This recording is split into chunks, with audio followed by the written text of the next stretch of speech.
Well, we've seen the major menu commands in the new commands at the top of the file menu. Let's go and take a look at some of the other commands that we have in the Finder. We have an open command, which is the same as double clicking, but we also have an open with command depending on what's selected. This is the same technique that you saw inside the Get Info window, where I can choose which application to open a specific file with. Now, in the Get Info window, when I choose the specific application, I have the option to set it for all files of that type. Here, the open command simply says, this one time, open this command with this application.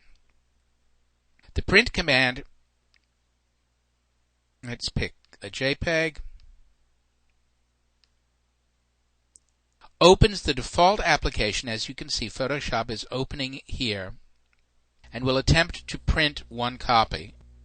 Some applications will not print one copy automatically. They will give you the print dialog, and you can choose how many copies and all of the print settings for the file. But it is a shortcut to printing from the file menu in the Finder. And we'll just take a moment for Photoshop to open up here. And here I have the basic print dialog that I can use to print the file that I selected before I chose the print command inside the Finder. Back in the Finder, we have the ability to close whatever the active window is. We saw the Get Info command before. I can compress any selected files or folder and its contents into a zip archive. If I want to select a bunch of files, I can hold down the Shift key and I'll make a contiguous selection, but always if I choose to hold down the Command key, I can make a non-contiguous selection here. And then I can hold down the Control key and get a contextual menu, or come up here and compress 3 items, and they will be compressed into a zip file, which I can then remove if I want to.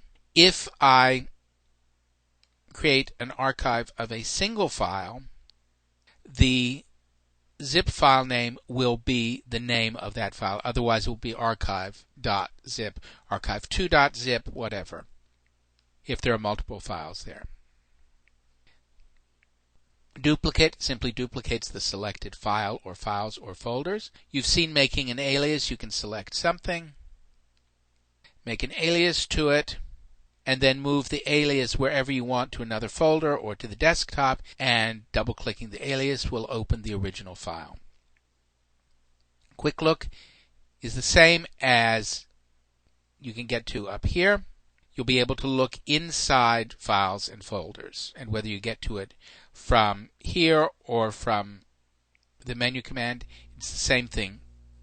Show Original is the reverse of making an alias. If an alias is selected, it will take you to the original file on your disk or network. That's Show Original. And now the file itself is highlighted, so the Show Original command is not there. We'll talk about the sidebar in the next session. You have seen Move to Trash many, many times now as I do things like this. Select something that I've used as a demonstration and I move it to trash. If you have a CD or DVD inserted, the eject command will remove it.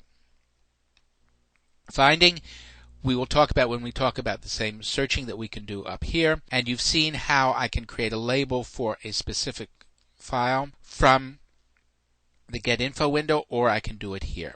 Notice I've changed the color. So those are the commands, the balance of the commands in the File menu for the Finder.